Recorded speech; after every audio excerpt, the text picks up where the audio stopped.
Assalamualaikum. Anda sedang menyaksikan Hello Doktor bersama dengan saya, hos anda, Adriana Adnan. Dan untuk episod kali ini, kita akan membincangkan mengenai penyakit sawan. Mungkin ada di antara kita yang tak tahu bagaimana sawan ini terjadi. Ada beberapa jenis sawan dan juga golongan-golongan yang berisiko untuk mendapat penyakit sawan ni. Tapi semuanya kita akan bincangkan dalam Hello Doktor bersama dengan pakar kita. Tapi apa kata sebelum itu, kita belajar dulu apa itu fungsi otak dalam VT ini.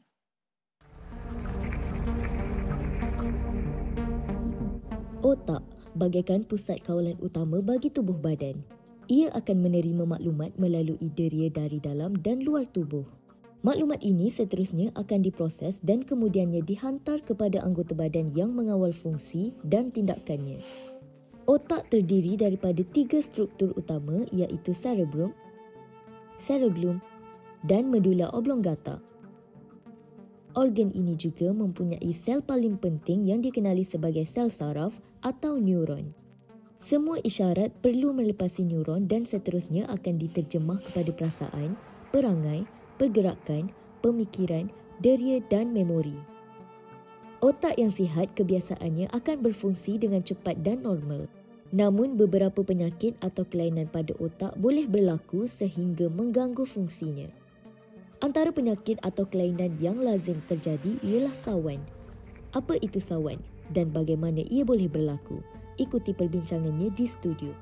Baiklah, itulah dia bersedikit mengenai fungsi otak dan mengenai sawan. Tapi kita akan bincangkan lebih dalam bersama dengan pakar kita macam yang Adriana cakap tadi. Bersama dengan Adriana adalah Dr. Azmi Abdul Rashid, seorang pakar perunding neurologi di Hospital Pakar KPJ Damansara. Assalamualaikum, Doktor. Assalamualaikum. Sihat? Ya, Alhamdulillah sihat. Alhamdulillah. Jadi topik kita hari ini memang sangat-sangat menarik. Topik yang mungkin ramai orang yang masih tidak terdedah. Betul. Mengenai sawan. Tapi sebelum tu mungkin doktor nak kongsikan apa itu sawan sebenarnya dan bagaimana sawan itu boleh terjadi. Okey. Terima kasih di atas jemputan daripada TV3 ya. Okey, sawan ni kalau sebelum kita lihat tadi video tentang otak tu. Betul. So fungsi otak ni dia segala fungsi otak tu dia bekerja dengan menggunakan electrical impulse lah. So di otak kita ni gelombang otak tu ada electrical impulse tu. So bila berlaku sawan, gelombang elektrik tu terlalu tinggi. Ledakan yang tinggi menyebabkan sawan lah. Sawan tu terjadi. So disebabkan oleh ada gangguan di otak. Menyebabkan ledakan elektrik yang terlalu tinggi menyebabkan tanpa kawalan lah. Okey, tapi pada peringkat macam mana ataupun macam mana kita nak kenal pasti bagaimana sawan tu terjadi? Okey. Sawan tu berlaku tanpa ada amaran. Kadang-kadang sawan tu berlaku secara tiba-tiba berlaku kan. Mana tidak ada tanda-tanda macam demam ke ataupun tak sihat ke kan. Tapi kebanyakan sawan ni dia akan berlaku dengan tiba-tiba tanpa kita ketahui dan kita sedari, tiba-tiba dapat sawan. Itulah antara punca sawan yang pertama berlakulah. Jadi punca sawan ni boleh berlaku daripada lahir sehinggalah ke umur tua. Dan punca-puncanya berbeza daripada umur muda sehingga umur tua. So sebagai doktor kena cari punca mengapa sawan tu berlakulah. Betul. Kiranya dari peringkat awal lagi kita dah kena pastilah. Kalau mana belum berlaku sawan, tak tahu. Dah berlaku sawan, baru doktor akan siasat. Tapi ada berapa jenis sawan? Okey. Dari segi terminologi dia, berlaku satu sawan, kita panggil sawan. Tapi kalau sawan tu berulang-ulang, baru kita sebut epilepsi. So ada dua terminologi yang bertukar-tukar lah. Tapi ramai orang cakap sawan. Sawan tu kalau sekali, epilepsi yang berkali-kali. Berulang-ulang. Okey. So contohnya kan, sawan pada umur budak-budak kan. Kanak-kanak tiba-tiba dia kena sawan. Maknanya sawan yang besar lah. Sawan ni ada sawan besar yang sawan kecil. Sawan besar ni yang biasa kita kenal. Yang jatuh, dikejang, dia mata ke atas, air buih, dan mulut juga mungkin buih ataupun dia tergigit lidah. Itu sawan yang besar lah ataupun sawan yang meluruh. Itu kebaikannya orang tahulah, orang kenal pasti. Kalau parents, mak bapak pastinya akan jumpa, akan panik untuk pertama kali, akan membawa ke klinik terdekat ataupun hospital terdekat. Dari situlah siasatan dan juga rawatan bermula. Betul juga kalau orang dewasa. Tanpa ada tiba warning, tiba-tiba benda itu berlaku pada seseorang tu, dan masa itulah rawatan ataupun siasatan berlaku, akan dibuat. Itu antara situasi lah. Okey. Jadi golongan-golongan yang berisiko pula untuk menghidapi ataupun terkena dengan penyakit sawan ni memang terlalu luas. Okey. Selalunya ada lebih kurang 30% berlaku sawan kalau berlaku kecederaan pada otak. Contohnya pada usia kanak-kanak kalau masa dia lahir tu tak cukup oksigen. Ataupun masa labor tu dia lama menyebabkan kanak-kanak tu tak cukup oksigen. Kadar oksigen dia kurang. Menyebabkan sawan. Okey. Ada juga di keadaan yang lain aksiden kecederaan pada otak. Okey. Situasi lain adalah jangkitan kuman otak. Jangkitan kuman atau meningitis atau encephalitis. Itu memang antara punca sawan yang berlaku sebabkan jangkitan kuman lah. Itu punca. Dan ada punca lain ketumbuhan di otak. Itu lebih pada orang kanak-kanak dan dewasa juga. Ketumbuhan di otak. Dia datang dengan tiba-tiba je sawan tanpa ada warning sebelum tu. Tapi kiranya kita dapat kenal pasti ada ketumbuhan tu selepas dia sawan. Selepas. Kalau tak ada gejala, mengapa seseorang tu selalunya tak buat check up kan? So hanya kita tahu apa berlaku sawan tu untuk pertama kali. Okey. Tapi bila bercakap pasal penyakit-penyakit yang mungkin berkait rapat dengan sawan ni, ada ke faktor-faktor lain yang menyebabkan perkara itu berlaku selain penyakit yang mungkin dia sedia ada? Okey. Kalau kita tengok let's say 10 orang yang kena sawan ataupun epilepsi 10 orang, maknanya lebih kurang 3 ke 4 orang kita tahu punca, maknanya ada kecederaan di otak, ada parut di otak.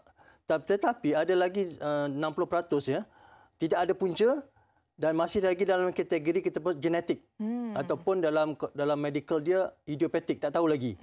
So itulah antara mereka yang tak ada warning, tak ada apa, tiba-tiba kena sawan. Okey. Tapi macam sawan ni saya dengar ada macam 2 jenis, sawan fokal dan sawan secara keseluruhan dia. Mungkin ada perbezaan yang mungkin doktor boleh terangkan lebih mendalam? Itu. Okey, selalunya orang kenal sawan yang menyeluruh ataupun generalized epilepsy, seizure. Itu sebab yang jatuh, yang air liur tu kan. Tapi ada juga sawan yang kurang orang kenal pasti. Macam contohnya absence epilepsy, absence seizure. Dia macam kanak-kanak dia di kelas kan dia diam je. Dia diam 1 minit 2 minit diam macam ni. Tanpa orang tak pasti. So itu antara punca mengapa seseorang tu kanak-kanak tu dia menyebabkan pembelajaran dia merosot di sekolah. So maknanya cikgu pun tak perasan, kawan dia tak perasan. Tengok cikgu perasan dengan parents dia perasan, dia prestasi akademik dia menurun. Dan bila orang mungkin kawan-kawan dia perasan, dia tiba-tiba ada tiba-tiba diam untuk beberapa kali. Iaitu adalah antara sawan absence nama dia. Yang itu memang kena buat siasatan dan ada rawatan. Ada juga yang separa.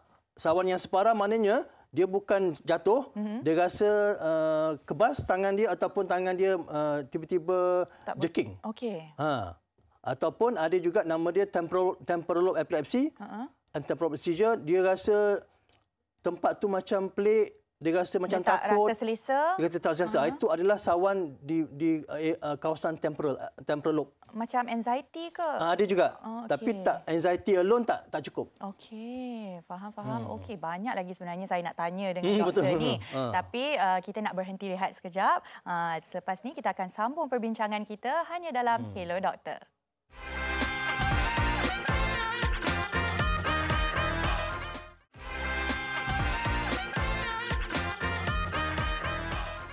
Kembali Kembali lagi bersama dengan saya dalam Hello Doktor dan kita hari ini membincangkan mengenai sawan dan bersama dengan saya Dr. Azmi Abdul Rashid. Jadi tadi kita dah bincangkan punca-puncanya, golongan-golongan yang berisiko. Tapi saya mungkin nak spesifikkan kepada kanak-kanak. Sebab kalau kanak-kanak ni kita mungkin ada beberapa puncanya tapi selalu orang cakap bila anak saya ni demam, panas, itulah menyebabkan dia kena sawan. Itu betul atau tak? Okey, itu ada satu kategori sawan yang memang hanya spesifik untuk satu umur saja, iaitu dalam medical English term dia febrile fit ataupun demam sawan lah. Dia febrile fit ni hanya berlaku bila dia demam saja. Demam tu disebabkan oleh maybe flu ataupun demam lain kan. Tapi umur dia hanya daripada 6 bulan sehingga 5 tahun. Itu saja. Dan lebih kerap antara 12 bulan hingga 18 bulan. So selepas umur tu mereka tidak akan sawan febrile fit tu. Tidak akan dapat sawan yang menyebabkan dia kena makan ubat lah. Tapi kalau dalam usia yang sangat-sangat muda yang beberapa bulan tu saja, macam mana ibu bapa nak tahu ini sawan demam lah? Itu memang bila dia demam, kena sawan, dia kena jumpa doktor lah. Jumpa doktor pakar hospital. Maksudnya reaksi bayi tu macam mana sebenarnya? Dia akan sawan yang besar tu, yang menyeluruh tu, mungkin 1 minit ke setengah minit. Memang masa tu memang parents akan panik lah. Dia lepas 1 minit dia akan sedar balik. Dia macam normal balik. Dia tidak ada kesan kerosakan pada otak. Dan bila dah demam dan sawan ni memang kena pergi hospital lah. Kena pergi hospital terus. Tapi bagi golongan dewasa pula, mungkin macam mana pula? Apa selalu yang orang akan cakap, yalah selain dengan penyakit-penyakit yang sedia ada yang akan menyebabkan dia sawan? Sebenarnya begitu tadi, masih lagi orang dewasa ni, itulah ada punca, selalunya ada punca lah. Yang akan trigger dia yang trigger tu, yang kadang-kadang mungkin dia ada sejarah dia accident, brain accident, cerebral accident ke otak. Mungkin dia pernah ada operation otak, ataupun dia pernah ada mungkin tanda pertama dia ada ketumbuhan di otak. Itu antara punca dan mesti kena buat brain scan. Jangan jangan biarkan bagi ubat saja, tapi mesti buat brain scan lah. Sebenarnya ada soalan dari selebriti kita pula. Dia pun ada pertanyaan untuk penyakit sawan ni. Apa kata kita saksikan VT ini? Saya nak tanya satu soalan. Doktor, betul ke sawan ni dia berkait rapat dengan pemakanan? Itu dia Abang Rahmat Mega, dia tanya, betul ke sawan ni berkait rapat dengan cara pemakanan kita? Dari segi ilmu yang ada sekarang tidak ada. Kebanyakan orang boleh makan apa saja, dia boleh makan apa saja, tapi tak ada pantang larang. Tidak ada pantang larang yang boleh trigger dia dapat sawan lah. Bila pula sawan ni dianggap serius? Untuk kita tahu ni dah serius dan kita kena pergi merujuk pakar. Selalunya sawan yang pertama, sawan yang menyeluruh tu, selalunya mereka bawa ke klinik atau hospital. Itu selalunya lah kan. Tapi kalau mereka yang dah tahu pesakit tu ada epilepsi, mungkin dia kena sawan sebulan sekali ataupun sekali dalam 3 bulan, mungkin dia tak pergi ke hospital lah. Tetapi kalau berlakunya sawan dalam satu hari tu 2 kali, 3 kali, 4 kali. Dalam satu hari? Satu hari boleh. Itu dalam medical term dia nama dia status epilepticus. Iaitu memang medical emergency, memang kena pergi hospital. Dan selalunya kena pergi ICU lah. Dan macam menurut kajian yang dibaca, ada kenyataan yang mengatakan dengan kita termenung je, maksudnya itu adalah tanda-tanda itu dia tengah sawan. Macam tadi doktor katalah, dia senyap je. Jadi adakah itu yang dipanggil sawan termenung? Itulah. Dalam medical term dia kemungkinan, kita boleh sebut kemungkinan lah, absence epilepsi ataupun sawan yang separa. Temporal epilepsi pun boleh termenung juga. So dua tu kalau dia berulang-ulang, memang kita suspek kena buat ujian untuk sawan lah. Tapi macam susah juga kan nak kena pasti tu, sebab mungkin kita tengok orang ni tengah termenung saja. Betul lah. Jadi macam mana kita nak betul-betul awak ni betul-betul tengah sawan termenung ataupun memang termenung saja-saja? bila sakit jumpa saya, benda tu dah tak ada. Melainkan dia waris ataupun rekodkan. Tapi tak ramai orang yang buat rekod, kan? So benda tu kita kena buat history dia, pemeriksaan dia, dan bila kita kata mungkin berulang, kemungkinan benda tu berlaku. Simptom-simptom tu adalah sawan, dan kita buat ujian-ujian yang itulah, yang 2 ujian yang biasa saya buat tu ialah brain scan dan juga gelombang otak EEG tu.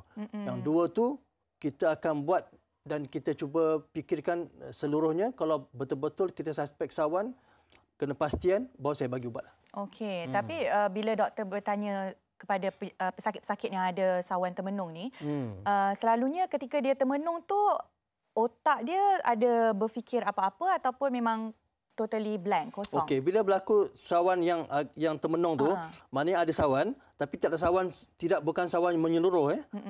Kalau so masa tu dia tak akan ingat. Dia tak akan ingat peristiwa tu. Macam tu juga yang kalau kanak-kanak tu absence epilepsi tu, time tu dia tak akan ingat. So kalau ditanya apa yang berlaku, dia tak tahulah. Okey. Dia tak tahu apa berlaku. Jadi macam mungkin kita fikir orang tu tengah zone out kan biasanya. Tapi sawan termenung ni akan menjejaskan diri dia tak? Ada bahayanya ke? Betul. Kalau yang kanak-kanak, kalau absence epilepsy seizure tu, dia menyebabkan prestasi belajar dia akan menurun. Menurunlah. Kalau yang dewasa pula, contemporary epilepsy, dia ganggulah dari segi kerja, dari segi kalau dia memandu, lagilah bahaya. Kalau dia boleh terjadi ketika kita tengah buat aktiviti harian pun. Aktiviti harian. Okey. So memang dia tu kalau dia memandu, memang benda tu akan menyebabkan dia kemalangan.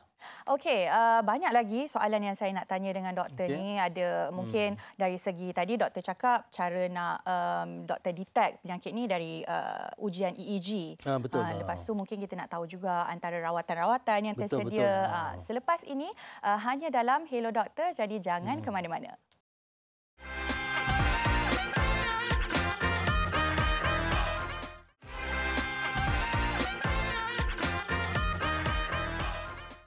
Welcome back to Hello Doktor. Masih lagi bersama dengan saya Adrana Adnan dan bersama dengan pakar kita Dr. Azmi Abdul Rashid, seorang pakar perunding neurologi untuk bincangkan mengenai penyakit sawan ni. Okey, saya nak tahu jugalah doktor, antara kesan sawan kepada individu-individu dalam jangka masa yang pendek. Apa antaranya? Okey, bila berlaku sawan ni selalunya dia berlaku setengah minit ke 1 minit. Setengah minit, 1 minit. Sekejap dia sebenarnya. Maknanya gelombang otak tu tinggi masa tu. Lepas tu dia hilanglah. Kan? So lepas kena sawan, yang sawan yang menyeluruh tu, dia akan tak sedar macam confused untuk 15 minit ke setengah jam. Okey. Lepas tu orang yang sawan yang menyeluruh tu akan sakit kepala dan dia sakitlah. Dan terpulang depend apa yang berlaku. Kalau dia sawan tu yang menyeluruh tu dia cedera kan, maknanya kena ada yang cedera muka, cedera gigi, tergigit lidah. Itu adalah kesan immediate lah. Memang dari segi trauma dia memang agak ketara jugalah kepada pesakit yang kena benda tu kan. Tapi kerosakan otak selalunya tidak berlaku kan. Tidak berlaku kerosakan otak masa sawan tu. Tetapi dari segi dia punya kesan dia psikologi lah. Maknanya dia sedih, anxiety. Sebab dia tak ingat apa yang berlaku. Selepas tu baru macam aduh sakit dah seluruh badan. Sakit dan juga cedera muka, gigi dia patah sebagainya kan. Menyebabkan dia down lah. Doktor pernah tak terima pesakit yang mungkin tergigit lidah sampai mungkin gigi pun terpatah? Memanglah ada yang mungkin yang dia dah sawan ataupun dia saja nak berhenti ubat tu, kena sawan lagi sekali. Lepas tu jatuh. Mana mungkin masa tu dia tengah mandi ke kan, jatuh di tandas. Cedera muka, patah gigi kan. Ada yang dewasa, ada yang orang kanak-kanak kan. So bila cedera muka dan gigi ni dia trauma lah. Betul. Dan dia kena pergi hospital, memang kena pergi hospital. Masuk 2-3 hari kita bagi rawatan dan juga mana yang kena cedera tu kena buat plastik surgery lah untuk hilangkan dia parut tu. Faham. Tapi apa yang menyebabkan macam doktor kata mungkin berlaku sawan tu sebab dia berhenti tak nak makan ubat dah. Kenapa mereka ataupun individu-individu yang ada penyakit sawan ni membuat keputusan untuk tak nak ambil ubat dah? Okey, dia ada dua kategori. Ada pesakit yang dia nak tunggu benda tu berulang banyak kali baru dia nak rawatan. Ada juga yang lepas 2-3 kali dia makan ubat. Lepas makan mungkin 6 bulan, benda tu tak berlaku. Kadang-kadang pesakit ni, dia rasa benda tu dah tak berlaku dan terpaksa makan hari-hari, dia akan cuba berhentilah. Walaupun kita kata, ubat ni kena makan setahun hingga 2 tahun. Tapi ada juga pesakit yang nak berhenti buat eksperimen lah. Cuba awal. Tak ada kesan sampingan kan ubat tu? Ada kesan sampingan, tapi kita bagi nasihat. Tapi ada yang lepas seminggu berhenti ubat, kena sawan lagi sekali. Iyalah tu, terlalu pendek jangka masa rawatan dia. So, dia punya trauma dia memang selalunya bila dah kena trauma fizikal tu, dia akan sedarlah, dia tak akan berhentikan tanpa nasihat doktor lah. Okey, dan macam ialah kadang-kadang langkah awal yang orang sekeliling ambil untuk mencegah tiba-tiba tergigit lidah ataupun terpatah gigi, ada yang masukkan sudu kat dalam mulut ataupun masukkan towel dalam mulut, itu okey. Yalah, bila keadaan panik kan, bila keadaan panik, sawan yang menyeluruh tu memang kancing gigi dia kancing, dia keluar buih dan juga tergigit lidah dan perdarahan. So secara spontannya dia akan cuba dapatkan sudu lah, sebenarnya tak patut. Bukan tak sepatutnya buat. Sebab nanti kan benda tu kuat. Nak buka kan memang tak boleh. Ataupun nak guna tangan sendiri pun cedera nanti. So selalunya kalau ada guna towel ke, masa tu panik, benda tu tak ada sebenarnya. Tak ada towel di sebelah kamu. Betul. Sebab apa? Tawan tu hanya 1 minit. Faham. Cuba redakan, pastikan dia dalam keadaan baring selamat, kawasan yang lembut ke, tak ada benda yang tajam. Lepas 1 minit, insya-Allah benda sawan tu akan berhenti. Akan reda. Okey. Akan berhenti. Faham. Itu bagi kesan yang pendek. Tapi kalau kesan sawan yang panjang macam mana pula, doktor? Okey. Ada juga penyakit sawan dan epilepsi ni yang dia epilepsi tu bertahun-tahun. Maknanya walaupun makan ubat, sawan dia masih ada lagi. Masih ada tapi kuranglah kan. So bila yang berlaku sawan yang berulang-ulang ni memang berlaku kerosakan pada otak kan, secara perlahan lah kan.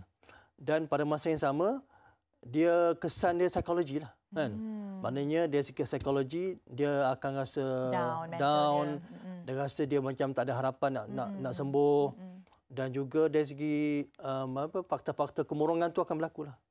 Dia jangka masa panjang kan. Tapi kalau rawatan dia berkesan, dia boleh kembali bertugas lah. Okey. Kita sebenarnya nak saksikan juga macam tadi doktor ada sebutkan diagnosis EEG. Saya pun tak pasti sangat mengenai EEG tu. Apa kata kita saksikan VT special report yang telah kami sediakan ni.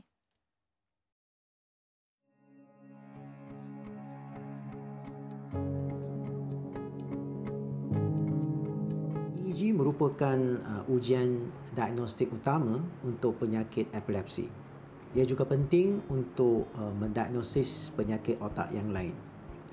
EEG juga membantu doktor untuk mengklasifikasi jenis sawan kepada jenis menyeluruh atau jenis sawan separah.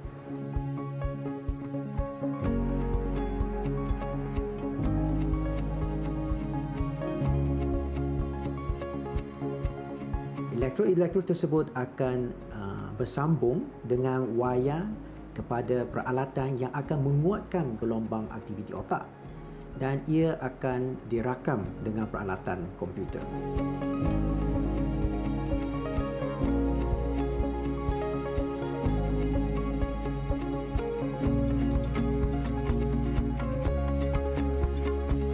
Apa yang kita akan lihat graf ini, yang depan sekali adalah bahagian sebelah kanan.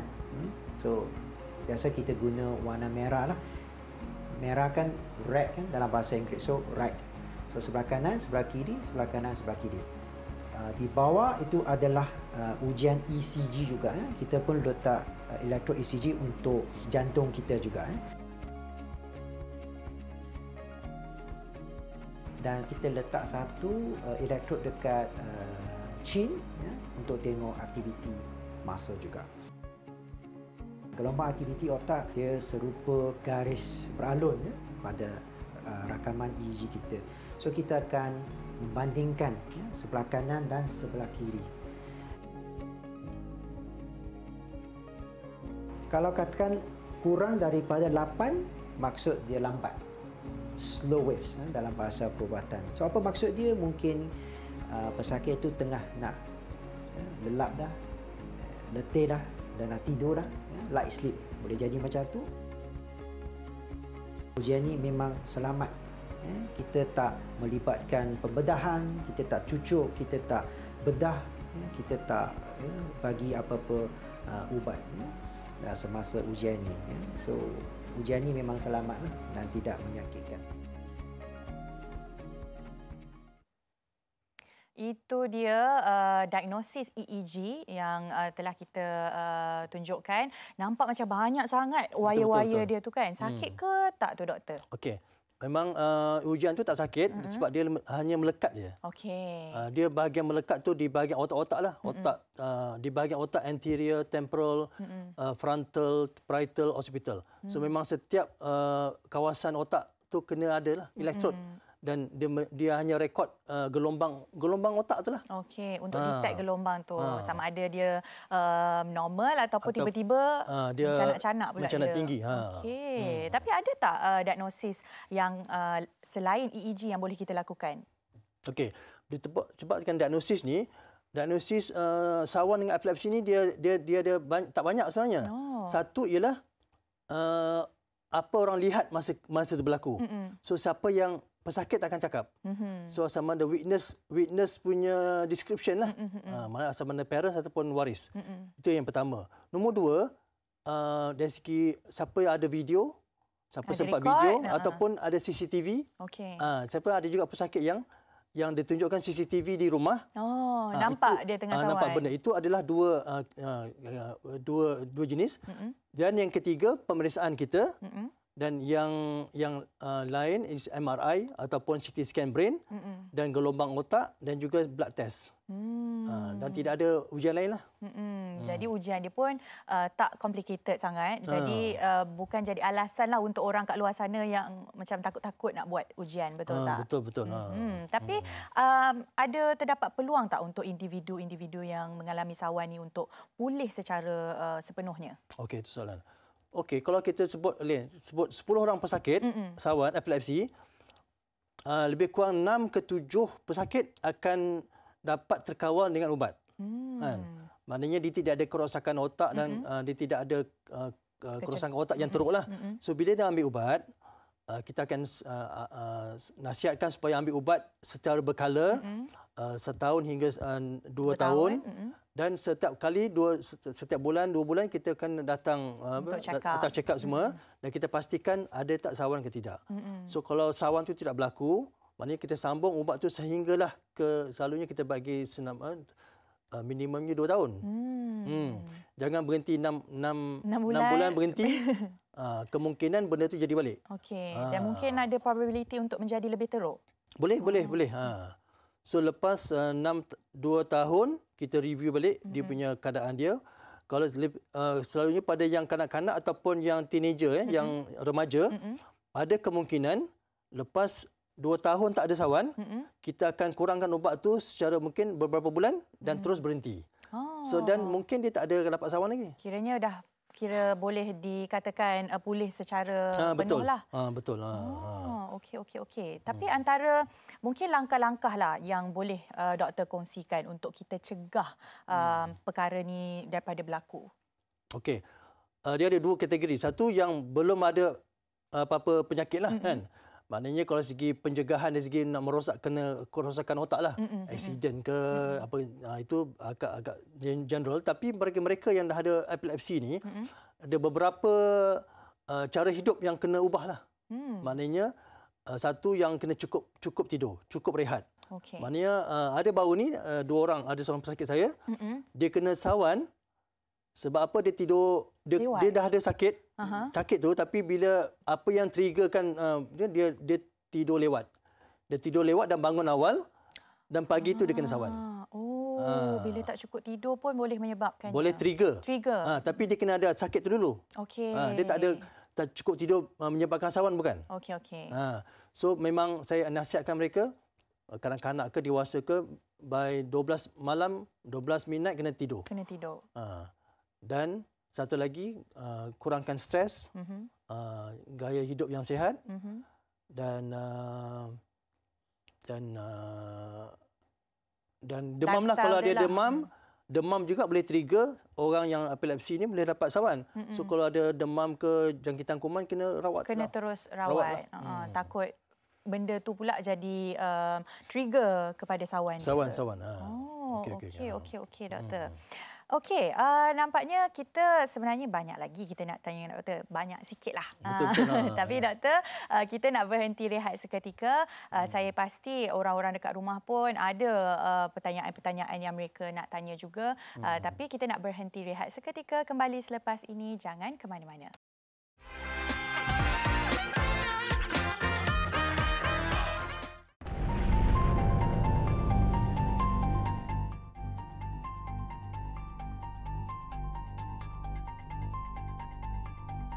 Jika ada mangsa yang mengalami pendarahan hidung, tak kisahlah sebab demam panas ke, ataupun sebab terjatuh dan cedera ke, ataupun setengah orang ni dia berdarah hidung tanpa sebab je sebenarnya.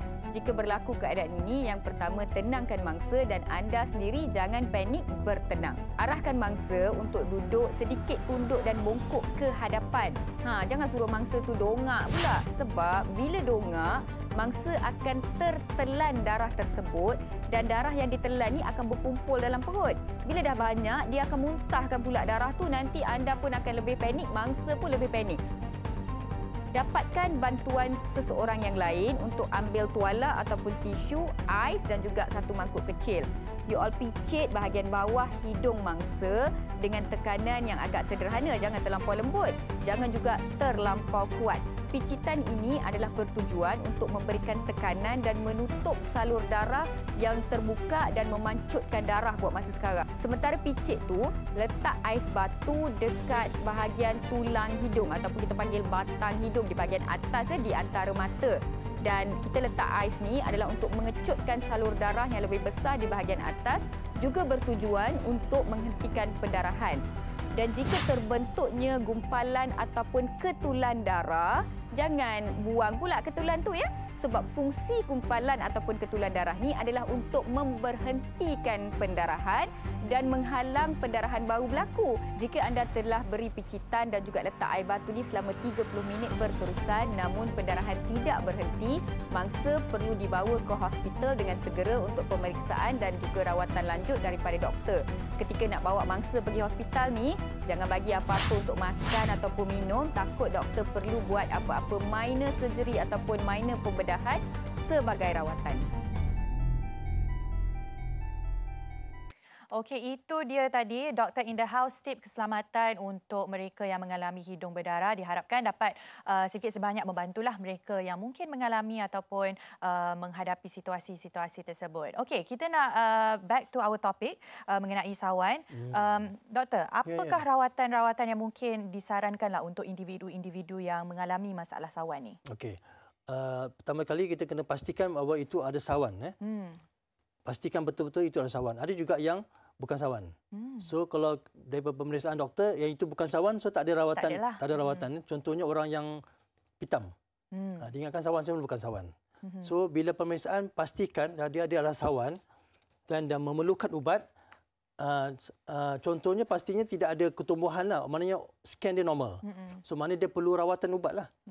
Ubat ni kena makan setiap hari. Kalau dah sawan dia berulang-ulang, maknanya kena makan, saya nasihatkan 2 tahun. Maknanya hari-hari, jangan miss. Betul. Jangan miss. So semasa dia makan ubat tu, kita akan buat temu janji, rawatan dan sebagainya. Dan kita akan nasihatkan macam mana dia menghadapi kehidupan dia, seharian dia. Ini penting juga. Penting. Mungkin bagi mereka yang selalu drive untuk bekerja, boleh cuti daripada drive dahulu. Memang orang yang kena sawan ni memang kita nasihatkan jangan memandu ataupun mandu motosikal. Sebab kita dengar setiap selalu dengan berita dia aksiden, kematian sebabkan dia kena sawan. Benda tu, tapi itulah ada yang pesakit saja ikut, ada pesakit saja yang tak ikut. Faham.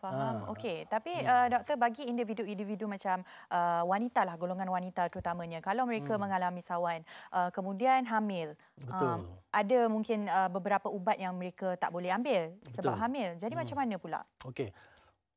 Kalau pesakit tu ada sawan atau epilepsi sebelum sebelum kahwin dan juga hamil, kita nasihatkan kalau kita akan bagi ubat yang sesuai untuk umur dia lah. Umur maknanya umur yang selamat masa dia mengandung, kan? Masa dia hamil, ada beberapa ubat yang sesuai untuk dia masa kehamilan untuk mengelakkan satu kecederaan ataupun congenital abnormalities pada kanak-kanak, pada bayi itulah. Dan ubat tu boleh terus makan sehinggalah dia bersalin, dan ubat tu sambung.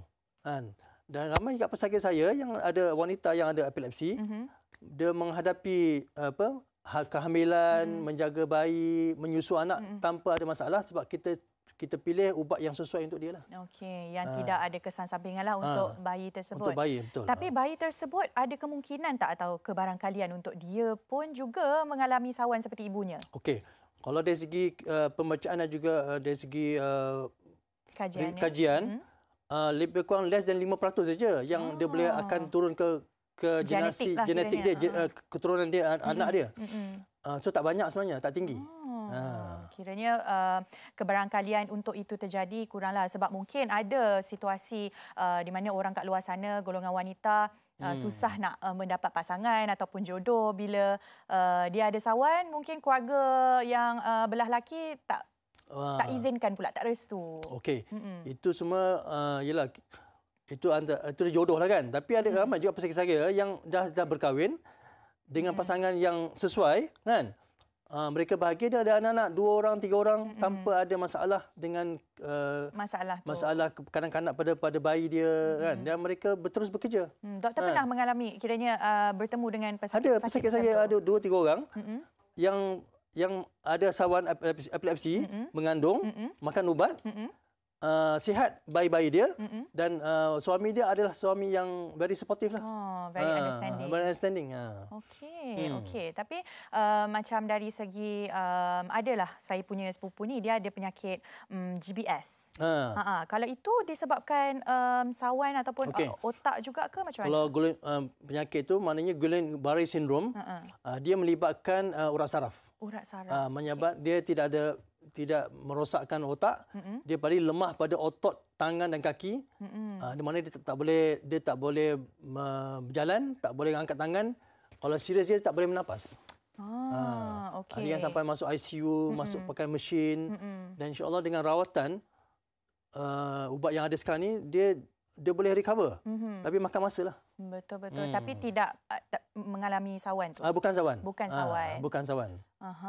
Okey. Dan mungkin doktor boleh sharekan juga tips atau nasihatlah kepada penonton-penonton kita di Hello Doktor yang mungkin ada mengalami situasi sawan ni ataupun berada dalam situasi tersebut. Mungkin ahli keluarga ataupun pasangan mereka. Okey.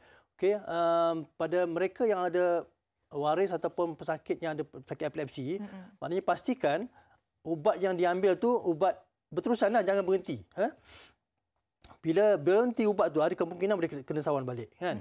Maknanya dari segi rawatan lain, kena jaga kesihatan, jaga dari segi makanan dan juga dari segi masa hidup semua tu, dia tidur dia cukup, dan makanan, juga pastikan kalau dia sawan, kalau dia masih ada kena sawan, jangan memandu. Jangan memandu, jangan naik motor, sebab benda tu kalau berlaku sawan, dia ada cedera diri sendiri dan cedera orang lain. Kan? Itulah mungkin kesan sampingan daripada sawan. Mungkin orang tertanya-tanya daripada penyakit sawan ni akan menyebabkan penyakit-penyakit lain tak? Ataupun kesan-kesan yang lain? Contohnya aksiden lah. Betul. Selain tu mungkin? Selalunya tidak ada. Kalau dia ada penyakit sawan lah. Sawan sahaja. Sawan. Okey, dan kata-kata akhir doktor lah kepada penonton-penonton kita. Okey, penyakit sawan atau epilepsi ni adalah satu penyakit yang boleh dirawat. Okey. banyak mitos-mitos yang tak sepatutnya ada. Contohnya pesakit ni tak boleh bekerja, tak boleh belajar, kan, tak boleh berkahwin. Itu semua mitos yang perlu dihapuskan. Dan mereka boleh hidup seperti biasa tapi dengan makan ubatlah. Boleh menjalani kehidupan seharian yang normal. Betul. Baiklah. Terima kasih banyak-banyak doktor atas perkongsian hari ini. Diharapkan penonton-penonton kita pun sedikit sebanyak dapat tips-tips yang doktor dah sampaikan dan juga kita pun sama-sama lebih terdedah dengan penyakit sawan ni dan tidak terlalu kolot bila berhadapan dengan penyakit-penyakit sawan dan juga pesakit-pesakitnya. Dan jangan lupa untuk terus saksikan Hello Doktor setiap hari Ahad jam 5.30 petang hanya di TV3 kerana episod minggu hadapan lebih menarik. Kita akan berbincang mengenai pendakap gigi. Menarik topik itu. Jadi itu sahaja dari saya Adrana Adnan. Jumpa lagi. Assalamualaikum. Terima kasih doktor. Sama-sama. Bye.